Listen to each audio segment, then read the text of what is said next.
तो चलिए आज हम लोग स्टार्ट कर रहे हैं केमिकल काइनेटिक्स, रासायनिक गतिकी। चौथा चैप्टर है आपका केमिकल काइनेटिक्स या रासायनिक गतिकी।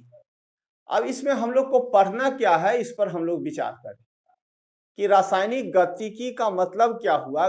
गतिकी का मतलब हुआ गति यानी मोशन, और रासायनिक मतलब केमिकल। तो कोई केमिकल रिएक्शन कभी, जैसे कि लोहा को अगर हम रख दें पानी में या मिट्टी पर, तो उसमें धीरे धीरे जंग लगना शुरू हो जाता है। तो जंग लगना शुरू हो गया मतलब उसमें केमिकल रिएक्शन हुआ। लेकिन यह प्रक्रिया काफी धीमी होती है, धीरे धीरे जंग लगता है। लेकिन अगर हम सोडियम क्लोराइड ले लें और सिल्वर नाइट्रेट का घोल लें और दोनों को मिलाएंगे, तो जैसे ही मिलाएंगे उससे तुरंत फास्ट रिएक्शन होना शुरू हो गया। आप एक और रिएक्शन देखे होंगे कि कली चूना लेके अगर पानी में डाल दिया जाए तो खूब जोर से रिएक्शन होना लगता है, और डालते ही रिएक्शन होने लगता है। मतलब रिएक्शन वहां क्या है, काफी फास्ट है। तो कुछ रिएक्शन की गतिकी फास्ट है और कुछ रिएक्शन की गतिकी बहुत स्लो है। ठीक है। तो रासायनिक गतिकी में हम लोग पढ़ेंगे क्या कि यह रसायन शास्त्र की ही एक इकाई है जिसमें किसी प्रतिक्रिया का दर, यानी कि कोई फास्ट होगा कि कोई स्लो होगा, उसके बारे में जानेंगे, और तथा उसके क्रिया विधि के बारे में जानेंगे कि उसकी क्या क्रिया विधि है उस रासायनिक प्रतिक्रिया। तो हम लोग कहते हैं कि रसायन विज्ञान की वह शाखा जिसके अंतर्गत रसायन विज्ञान की वह शाखा जिसके अंतर्गत रासायनिक प्रतिक्रिया का दर और उसके क्रिया विधि का अध्ययन किया जाता है, रासायनिक गतिकी कहलाता है। तो उसमें रासायनिक प्रतिक्रिया के दर के बारे में पढ़ेंगे और उसके मैकेनिज्म के बारे में पढ़ेंगे। तो चलिए लिखा जाए केमिकल काइनेटिक्स।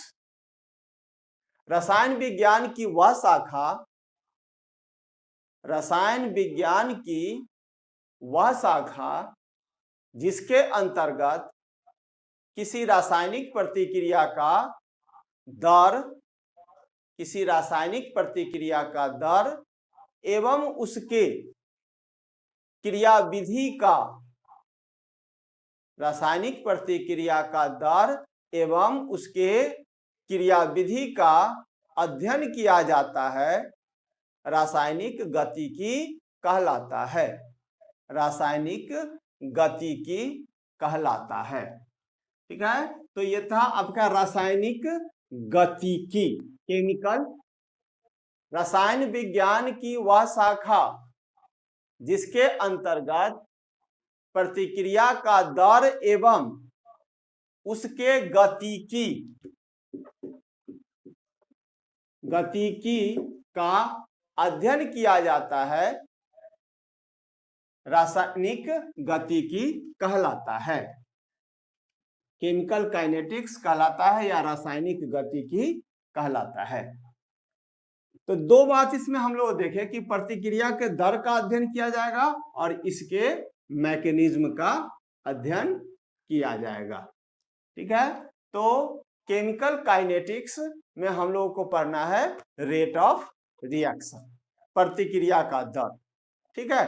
तो उसमें आपका पहला टर्म आया था रेट ऑफ रिएक्शन।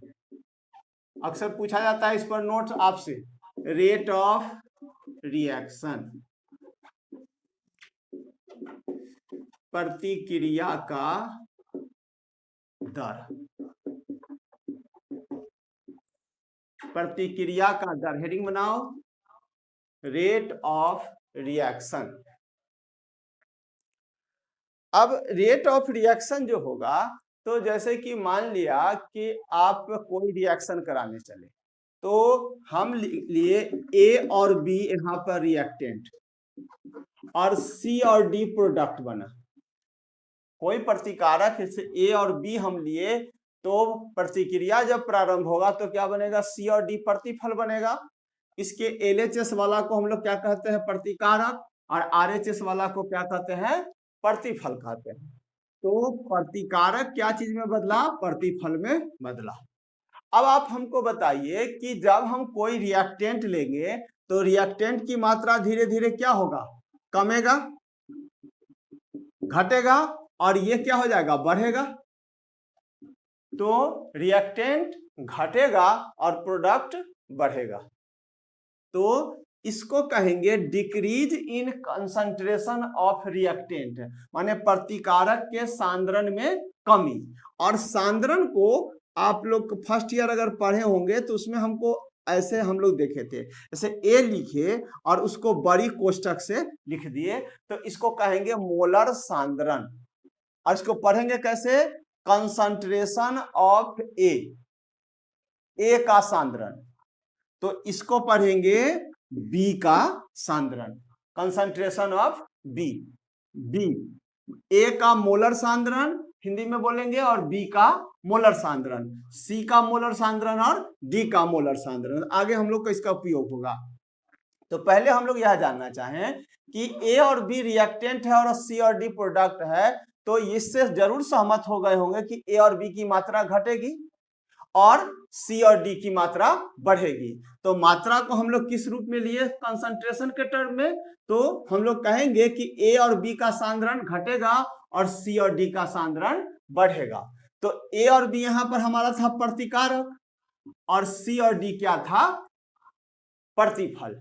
तो प्रतिक्रिया का दर किसको कहेंगे कि इकाई समय में, और इसको संपन्न होने में कुछ ना कुछ हमको समय लगेगा। तो इस समय जब लगेगा तो अगर हम इकाई ले ले समय, तो इकाई समय में प्रतिकारक के सांद्रण के घटने के दर को, अथवा इकाई समय में प्रतिफल के बढ़ने के दर को प्रतिक्रिया का दर कहा जाता है। ठीक है, कि जैसे कि अगर हम एक बर्तन में कोई सामग्री रखे हुए हैं, उसको उलटकर दूसरा बर्तन में रखें, तो ए वाला बर्तन में से तो सामग्री घटेगा और बी में क्या हो जाएगा, बढ़ेगा। लेकिन इस दोनों क्रिया में हम लोग को कुछ ना कुछ समय लगेगा। तो इकाई समय में, यूनिट टाइम में, प्रतिकारक के सांद्रण को घटने की दर को अथवा प्रतिफल के सांद्रण के बढ़ने के दर को प्रतिक्रिया का दर कहा जाता है। तो चलिए लिखा जाए,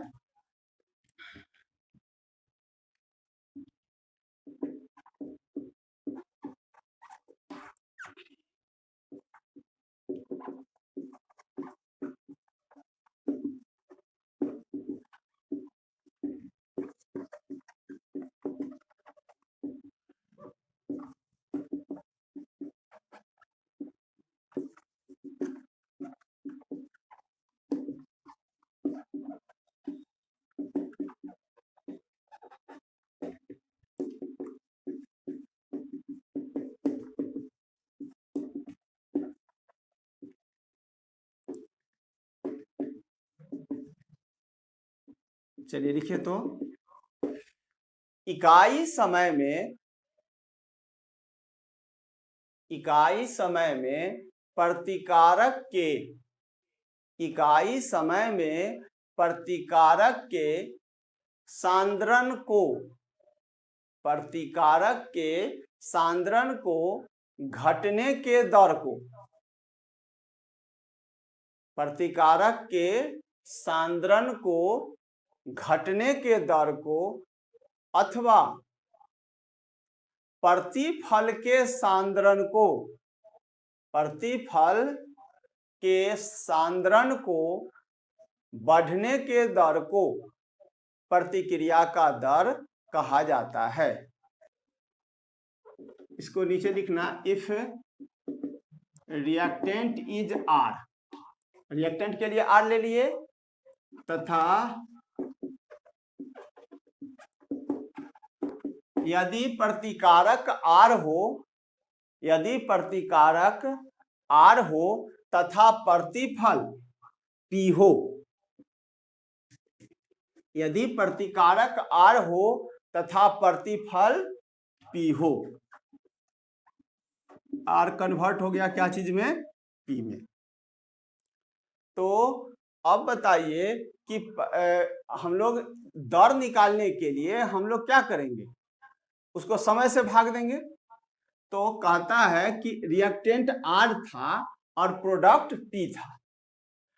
अब इसको हम लोग समझना इसे है, एट T1 टाइम यानी T1 समय पर अगर रिएक्टेंट क्या हो जाए R1, तब प्रोडक्ट क्या रहेगा P1।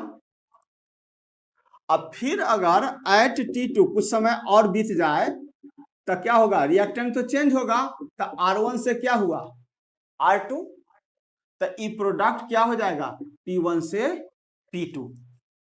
तो चलिए लिखिए, तो R और यहां बना या क्या चीज प्रोडक्ट में, इसको ऐसे दिखाइए, एट T1 टाइम, T1 समय पर R1 और ये क्या हो गया P1, और T2 समय पर R2 क्या चीज में कन्वर्ट हो गया P2 में।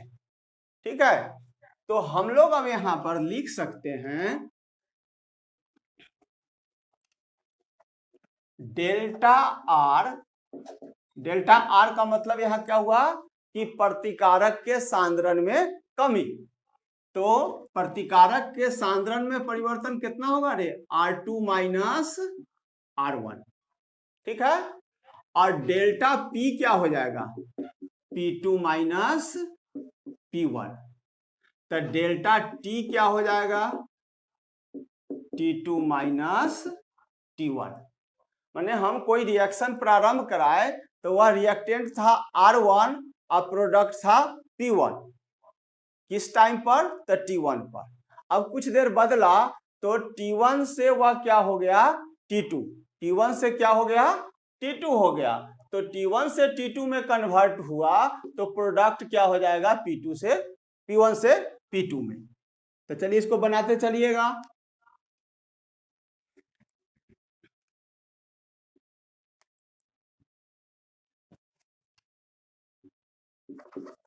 तो अब रेट ऑफ रिएक्शन क्या हो जाएगा, रेट ऑफ रिएक्शन बराबर change in concentration, change in concentration बटे चेंज इन टाइम। सांद्रण में परिवर्तन और समय में परिवर्तन। तो सांद्रण में परिवर्तन जो हो गया आपका क्या चीज था, डेल्टा आर अब बटे डेल्टा टी। तो ये हो गया क्या चीज, रेट ऑफ रिएक्शन, प्रतिक्रिया का दर। यहां पर लिखिए प्रतिक्रिया का दर बराबर डेल्टा आर बटे डेल्टा टी। प्रतिक्रिया का दर बराबर डेल्टा आर बटे डेल्टा टी।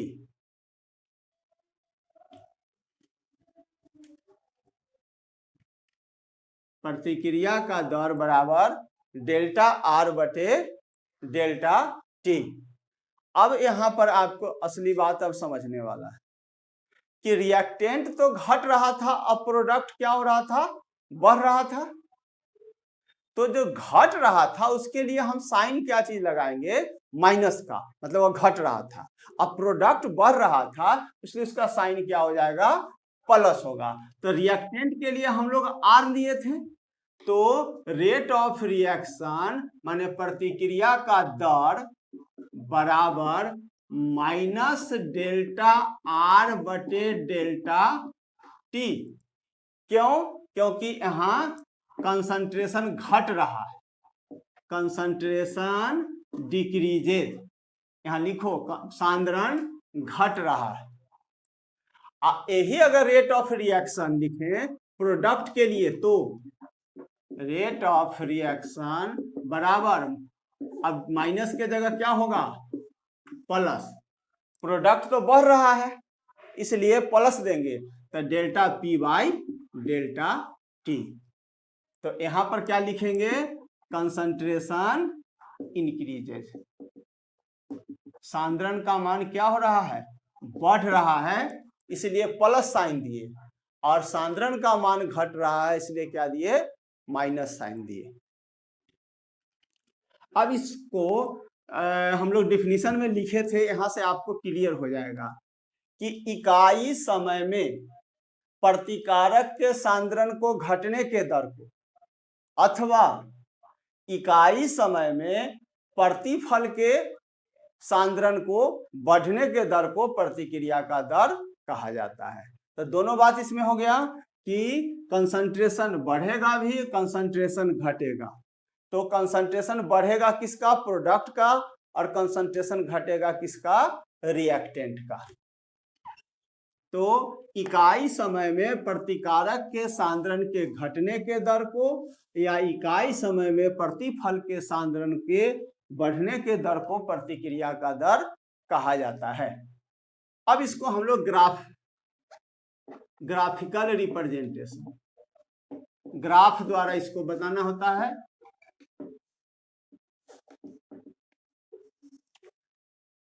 ग्राफ द्वारा निरूपण, ग्राफ द्वारा निरूपण।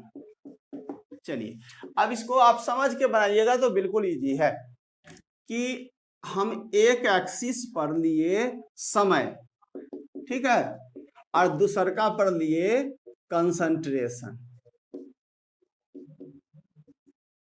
तो जब प्रतिक्रिया समय 0 था, मतलब यहां प्रतिक्रिया स्टार्ट नहीं था, तो रिएक्टेंट क्या था, R0, मतलब कि यह रिएक्टेंट में कोई परिवर्तन नहीं है। लेकिन टाइम अगर हम T1 ले लें और टाइम T2 ले लें, मतलब कि एक T1 टाइम पर, यहां जब टाइम 0 था तो रिएक्टेंट कितना था, 0। लेकिन अगर हम T1 लेते हैं तो यहाँ रिएक्टेंट क्या हो जाएगा, R1, और ये क्या हो गया, T1। अब दोनों को मिलाइए तो यहाँ पर ये कटा। फिर देखिए अब कुछ समय और बढ़ेगा, T1 से क्या हो गया, T2, तो यहाँ क्या हो जाएगा, R2। अब इसको काटिए ग्राफ, किस पर काटा, T2 पर। तो R1 R2 T1 T2। अब ये दोनों ग्राफ को यहां से मिलाकर देखिए तो ऐसे, तो जैसे जैसे समय बढ़ते जा रहा है प्रतिकारक का सांद्रण क्या होते जा रहा है, घटते जा रहा है। तो प्रतिकारक का सांद्रण घटते जा रहा है, तो यहाँ रेट बराबर, बोलिए अब बता सकते हैं, यहाँ R1 और R2, तो R1 क्या था यहाँ पर, ज्यादा, और R2 क्या था, कम था, घटते गया। तो यहां पर हम लोग लिखे R2 minus R1 by T2 minus T1। लेकिन देखना यहां पर R2 तो कम है और R1 क्या है, ज्यादा। यहां पर ही असली साइन प्रॉब्लम, R1 का मान ज्यादा है और R2 का मान कम है, तो ज्यादा में से कम को घटाते हैं। लेकिन यहां उल्टा हो रहा है, R2 माइनस R1, इसलिए साइन यहां पर क्या चीज देंगे, माइनस का। तो रेट बराबर देखो तो माइनस R2 माइनस R बराबर हम लोग डेल्टा R लिखे थे, अब बटे डेल्टा T। तो रेट ऑफ रिएक्शन बराबर minus delta R by delta T। तो यहां रिएक्टेंट था। अब एक दूसरा ग्राफ भी यहां पर आप देख ही लीजिए कि इस पर हम प्रोडक्ट रखे P, और इस पर क्या रखे, टाइम T। अब बोलिए प्रोडक्ट का मान तो क्या होता है, बढ़ता है, और रिएक्टेंट का मान घटता है। अब प्रोडक्ट क्या था, बढ़ेगा। तो यहां पर P1, तो यहां हम लिए क्या चीज, T1, और यहां लिए P2, और यहां लिए क्या चीज, T2। अब बोलिए देखिए ये हो गया और ये। अब इसको अगर हम मिलाएं तो ये बढ़ रहा है ऊपर की ओर। तो अब बता सकते हैं इसको रेट ऑफ रिएक्शन के लिए, रेट बराबर, बोलिए P2 माइनस P1 बटे T2 माइनस T1। तो रेट बराबर बोलता डेल्टा पी बटे डेल्टा टी। इसमें माइनस साइन नहीं ना आया, तो प्रतिकारक का सांद्रण क्या हो रहा है, घट रहा है। अब प्रतिफल का सांद्रण क्या हो रहा है, बढ़ रहा है। तो ई हो गया किसके लिए, रिएक्टेंट के लिए। ई किसके लिए, प्रोडक्ट के लिए। चलिए इतना बनाइए तो पहले, तो हम लोग फिर बात करते हैं। ये था इसके लिए, रिएक्टेंट के लिए। इसके बना के इसके नीचे लिखो, आप प्रोडक्ट वाला बनाकर उधर लिखो। अब इसमें हम लोग हेडिंग बनाओ कि इसी से हम लोग को एक निकालना है, और तात्क्षणिक वेग, ठीक है, इंस्टेंटेनियस वेलोसिटी। तात्क्षणिक वेग क्या हुआ, जरा इसको हम लोग देखते हैं। इंस्टेंटेनियस वेलोसिटी, अब इसको हम लोग एक उदाहरण से ऐसे समझें कि अगर मान लिया कि हमको गुस्सा चढ़ गया, तुमको पीटना शुरू किए, तब पहला मिनट में 10 थप्पड़ मारे, फिर दूसरा मिनट में फिर 10 थप्पड़ मारे, तीसरा मिनट में 10 थप्पड़, तो इकाई समय में आपको थप्पड़ों की संख्या बढ़ती। लेकिन अगर आपसे पूछा जाए कि 5:10:03 पर कै थप्पड़ लगा, तो एक निश्चित समय हो गया कि उतना बजकर उतना सेकेंड पर कितना थप्पड़ लगा, तो उस क्षण पर जो कितना थप्पड़ लगा वही हो गया तात्क्षणिक वेग। बात समझ में आया कि कोई काम हम कर रहे हैं, लेकिन किसी पार्टिकुलर टाइम पर जो प्रतिक्रिया का वेग होगा या प्रतिक्रिया का दर होगा, उसको हम लोग क्या कहेंगे, तात्क्षणिक वेग। और ये इससे ही निकलेगा, जरा इसे देखिए। tan थीटा बराबर क्या होता है, P/B। tan थीटा बराबर P/B होता है। अब अगर हम इसको जरा देखना ध्यान से, इसको समझने वाला चीज है कि इस पर एक स्पर्श रेखा या टेंजेंट खींचे हम, ठीक है, इस कर्व पर ऐसे है ना, तो इस पे ऐसे खींचे, तो इस पॉइंट पर ये स्पर्श किया, तो इसको हम लोग क्या कहेंगे, स्पर्श रेखा, ठीक है, और इसको कहेंगे टेंजेंट या स्पर्श रेखा। तो ये टेंजेंट जो खींचे, तो यहां पर ये कटा, तो यह था R1 और यह था R2।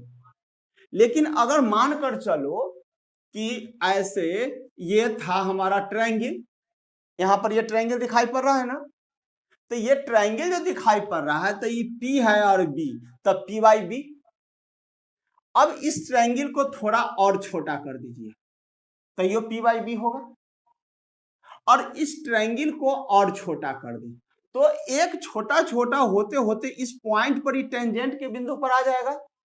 तो टेंजेंट के बिंदु पर जब आ जाएगा, तो R1 और R2 में कोई अंतर नहीं रहेगा, और उस नहीं जहां पर अंतर रहेगा, यानी कि बिल्कुल अति सूक्ष्म अंतर हो जाएगा, और उसको हम लोग कहेंगे इंस्टेंटेनियस, तात्क्षणिक। माने किस टाइम पे, तो इस पॉइंट जहां पर हमको कटा, ये इसके सामने और इसके सामने, तो उस समय जो हमारा रिएक्टेंट का रेट ऑफ रिएक्शन होगा, तो अब उसको हम डेल्टा टी से नहीं सूचित करके हम लोग क्या चीज से सूचित करेंगे, डी से। आप लोग डिफरेंशिएशन कैलकुलेशन पढ़े होंगे। डिफरेंशिएशन में क्या देखते हैं कि अति सूक्ष्म टाइम पर जब हम उसको निकालते हैं, तो हमारा अब रेट ऑफ रिएक्शन देखो ध्यान से यहां पर, कि रेट बराबर क्या हो जाएगा, हम लोग लिखे थे ना dc/dt, बोलिए ऐसा हम लोग लिखे हैं। लेकिन अब इंस्टेंटेनियस वेलोसिटी के लिए d, अब डेल्टा हटा दिए, और यहां रिएक्टेंट के लिए क्या लिखे, dr/dt। रेट बराबर क्या हो जाएगा, dr/dt। साइन कैसा लगाएंगे, माइनस का, तो माइनस dr/dt, ये क्या हो गया, तात्क्षणिक वेग हो गया। और यही हमारा क्या है, स्लोप, यही ना था हमारा स्लोप। तो स्लोप यहाँ पर माइनस dr/dt हुआ। तो चला इसके यहाँ पर लिखिए, तो तात्क्षणिक वेग, इंस्टेंटेनियस वेलोसिटी। और एक मिनट और देखो जरा, यहाँ भी तब बनाना फिगर। देखो तो इसमें भी तो हम लोग टेंजेंट यहाँ पर खींच सकते हैं। तो यहाँ पर काटा गया, तो अब इसके लिए रेट बराबर क्या लिखोगे, माइनस सॉरी डी पी बटे D T, DP by D. अच्छा उधर नहीं दिखाई पड़ा, तो चलिए तो टेंजेंट खींच दिए, तो रेट बराबर उसी के नीचे तू और लिख सकते हो, डेल्टा पी बटे डीपी बाई डी। अब तो दिखाई पड़ गया होगा। और इसके लिए रेट बराबर minus D R by D T.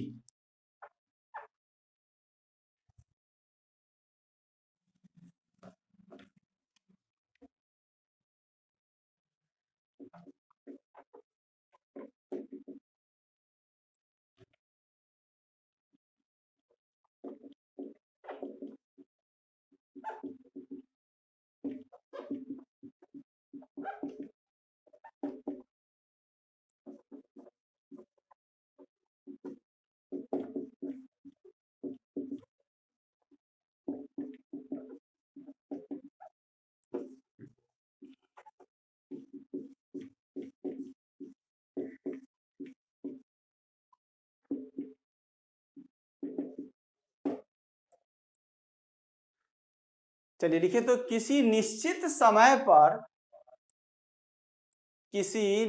समय पर प्रतिकारक या प्रतिफल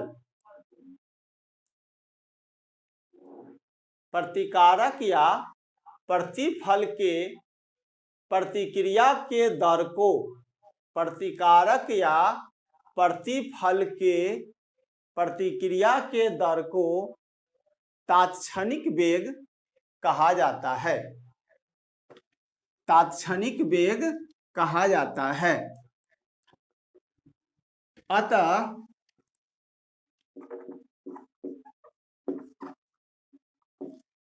प्रतिकारक के लिए चल बोलता रेट बराबर प्रतिकारक के लिए रेट बराबर minus D R by D T.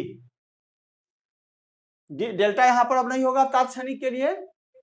और फॉर प्रोडक्ट प्रतिफल के लिए रेट बोल डी कंसंट्रेशन ऑफ पी बटे डी टी।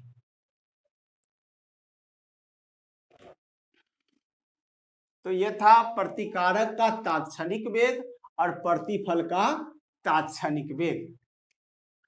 अब कहता है कि इसका यूनिट क्या होगा, इकाई क्या होगा रेट ऑफ रिएक्शन का। तो unit of rate of reaction, प्रतिक्रिया के दर की इकाई, हेडिंग बनाओ, प्रतिक्रिया के दर की इकाई। काफी महत्वपूर्ण ये ऑब्जेक्टिव के दृष्टिकोण से, चूंकि इसमें पढ़ना है आपको मोलेकुलरिटी और ऑर्डर, और ये दोनों में रेट ऑफ रिएक्शन का यूनिट का आपको जरूरत पड़ेगा, इसलिए ध्यान रखना। Unit of rate of reaction, प्रतिक्रिया के दर की इकाई। चलो तो तुम अपने से बना सकते हो, रेट बराबर यहां पर क्या लिखे थे, minus D R by D T. Minus D R क्या था, रिएक्टेंट। तो रिएक्टेंट का बड़ी ब्रैकेट दिए, मतलब क्या चीज, कंसंट्रेशन। तो कंसंट्रेशन का इकाई होता है मोल पर लीटर, ठीक है। सांद्रण का इकाई क्या होता है, मोल पर लीटर। dt मतलब यहां पर क्या हो गया, टाइम। तो अब बोलिए रेट ऑफ रिएक्शन का इकाई, मोल पर लीटर पर सेकेंड। ये सेकेंड ऊपर चला जाएगा तो क्या हो गया, मोल पर लीटर पर सेकेंड। तो unit of rate of reaction निकाल दीजिए, मोल पर लीटर पर सेकेंड।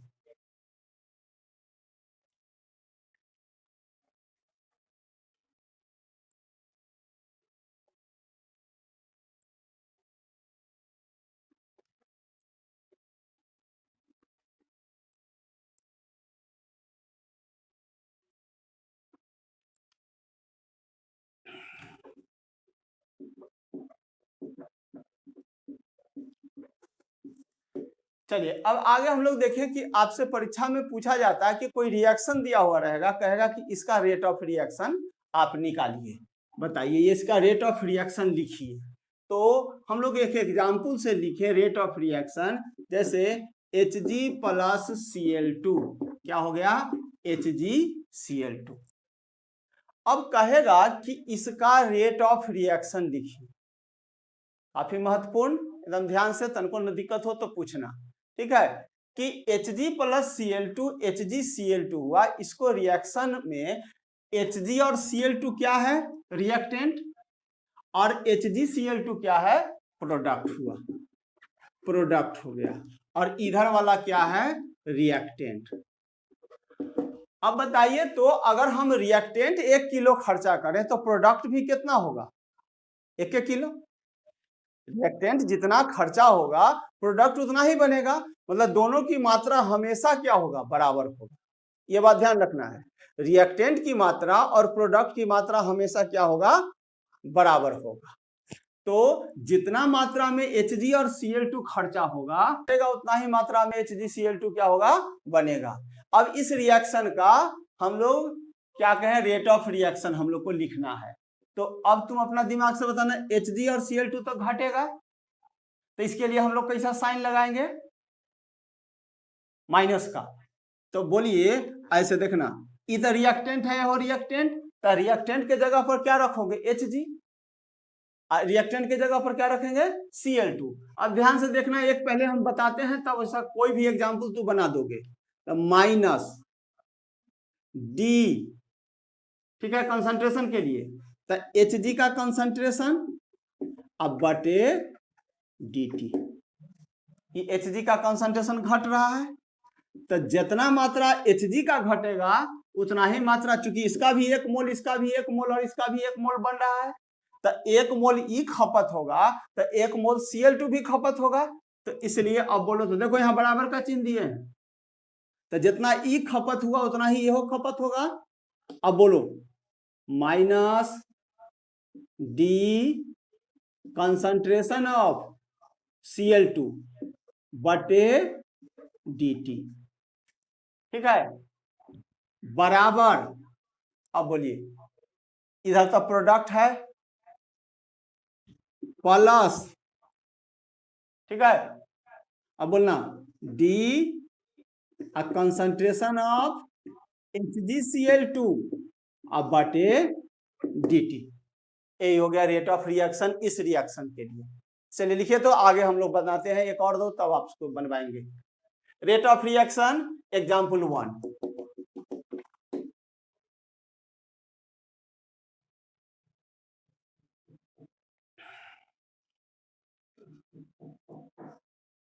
चलिए एक और सिंपल वाला बनाते हैं तब आपसे आगे वाला रूल बताएंगे।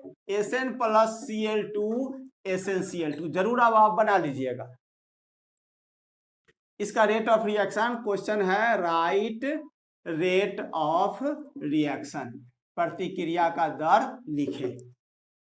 तो इसके लिए बिल्कुल सिंपल जैसे ही हम लोग बनाए थे वैसे बना देंगे ना, minus D concentration of Sn बटे dt बराबर माइनस डी Cl2 बटे dt बराबर प्लस डी SnCl2 बटे dt। तो ये हो गया रेट ऑफ रिएक्शन। लेकिन इसमें खासियत क्या था कि सब में मोल एक के गो था, एक ये मोल था इसमें। लेकिन अगर मोलों की संख्या चेंज रहे तब हम लोग क्या करेंगे जरा देखना। ऐसे एक उदाहरण ले लें, Hg2HI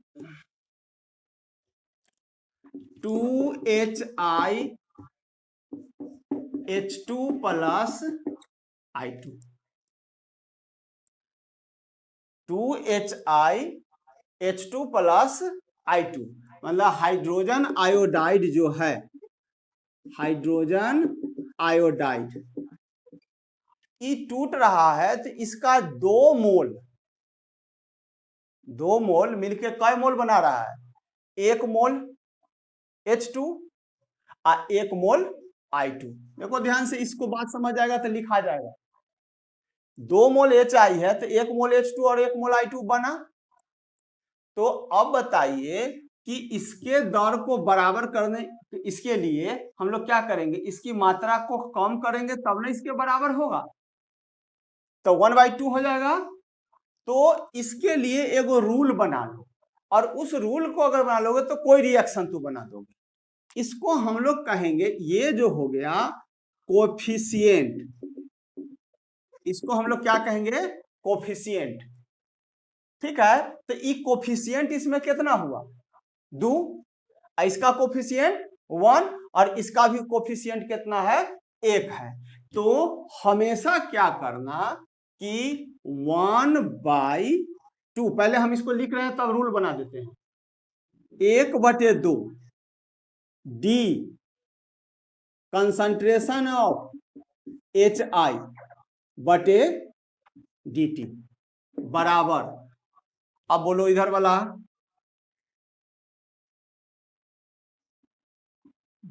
plus D concentration of H2 बटे DT। क्योंकि इसका कोफिशिएंट तो 1 है तो 1/1 से 1 हो जाएगा। अब बोलो आगे, plus D concentration of I2 बटे DT, कंसंट्रेशन ऑफ डी किधर में, इधर में, यहां पर क्या हो जाएगा, क्योंकि यहां पर घट रहा है तो क्या हो जाएगा, -1/2।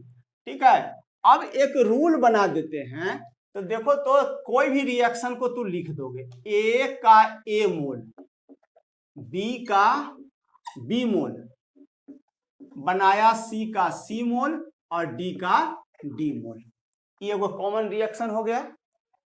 अब इसका रेट लिखना हो, बोलो -1/A, कोफिशिएंट A है ना, इससे भाग दे दिए, डी कंसंट्रेशन ऑफ A बटे DT बराबर, बोलो -1/B कंसंट्रेशन ऑफ B बटे DT बराबर plus 1/C concentration of C बटे DT, बोलो आगे, plus 1/D concentration of D बटे DT। ये हो गया जनरल फॉर्मूला। अब बोलो हम एक रिएक्शन लिखते हैं, मिनटों में अब तुम बना दोगे, और बहुत बार पूछा गया परीक्षा में। क्वेश्चन है, right rate of following reaction,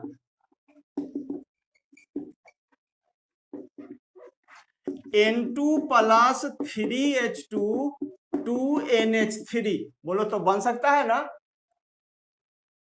हाँ, देखो तो N2 + 3H2 2NH3 और नाइट्रोजन हाइड्रोजन मिलके क्या बना रहा है, अमोनिया। अब इसका लिखवाएगा माइनस, बोलिए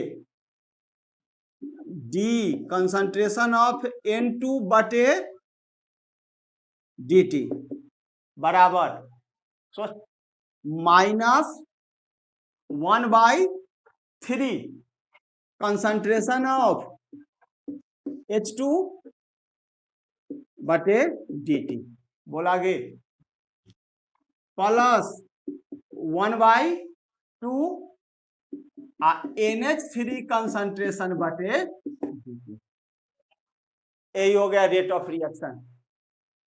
हाँ, तो ऐसा कोई भी रिएक्शन आएगा तो उसके कोफिशिएंट को क्या कीजिएगा कि आप डिवाइड कर दीजिएगा, कोफिशिएंट से डिवाइड कर देंगे तो आपका रेट ऑफ रिएक्शन निकल जाएगा। एक और बनाओ तो, चलिए चलो एक रिएक्शन देते हैं, देखो तो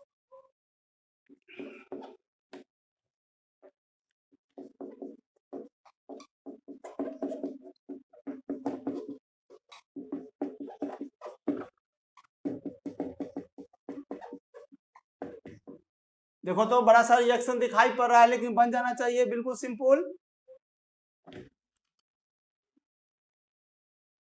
इसका नाम है इथाइल एसीटेट। एसीटेट, आई हो गया वाटर, ई एसिटिक एसिड, इथाइल अल्कोहल। अब बोलो तो इसका बन ना जाएगा रेट ऑफ रिएक्शन। अब इसको बन सकता है, रेट ऑफ रिएक्शन निकालना है तो बिल्कुल सिंपल है, इसमें कोई कोफिशिएंट है ही नहीं, तो इसलिए कोफिशिएंट देने की जरूरत नहीं है। देखो तो minus D concentration of CH3COOC2H5 बटे dt लिखा गया। आगे बोला minus D concentration of H2O बटे dt, उधर प्लस हो जाएगा, प्लस डी CH3COOH बटे dt और D प्लस C2H5OH बटे dt, यही हो गया रेट ऑफ रिएक्शन। तो कोई भी रिएक्शन अगर दिया जाए तो उसका रेट ऑफ रिएक्शन आप आसानी से लिख सकते हैं। तो हम लोग पहला पढ़े केमिकल काइनेटिक्स। तो किसी भी रासायनिक प्रतिक्रिया में प्रतिकारक के घटने के दर को और प्रतिफल के सांद्रण के बढ़ने के दर को प्रतिक्रिया का दर कहा जाता है। ठीक है, प्रतिक्रिया के दर का इकाई क्या होगा, तो मोल पर लीटर पर सेकेंड। और इसको ग्राफिकल रिप्रेजेंटेशन में क्या दिखाएंगे कि minus D C delta C बटे डेल्टा टी, और प्रोडक्ट के लिए क्या दिखाएंगे, plus delta P by D T. ये आपका था ग्राफिकल रिप्रेजेंटेशन और किसी भी प्रतिक्रिया के दर को लिखने की विधि। नेक्स्ट डे हम लोग पढ़ेंगे कि मोलेकुलरिटी किसको कहेंगे, प्रतिक्रिया का दर किस पर निर्भर करता है, और ऑर्डर। तो आपसे एक क्वेश्चन ऑर्डर और मोलेकुलरिटी हर साल रहता ही है। मोलेकुलरिटी या ऑर्डर दो लाइन का है, और या तो निकालना रहता है मोलेकुलरिटी ऑर्डर, और नहीं तो इस पर डिफिनीशन रहना ही, दोनों में से एक क्वेश्चन रहता ही रहता है। तो नेक्स्ट डे हम लोग पढ़ेंगे प्रतिक्रिया के दर को प्रभावित करने वाला कारक और मोलेकुलरिटी और ऑर्डर।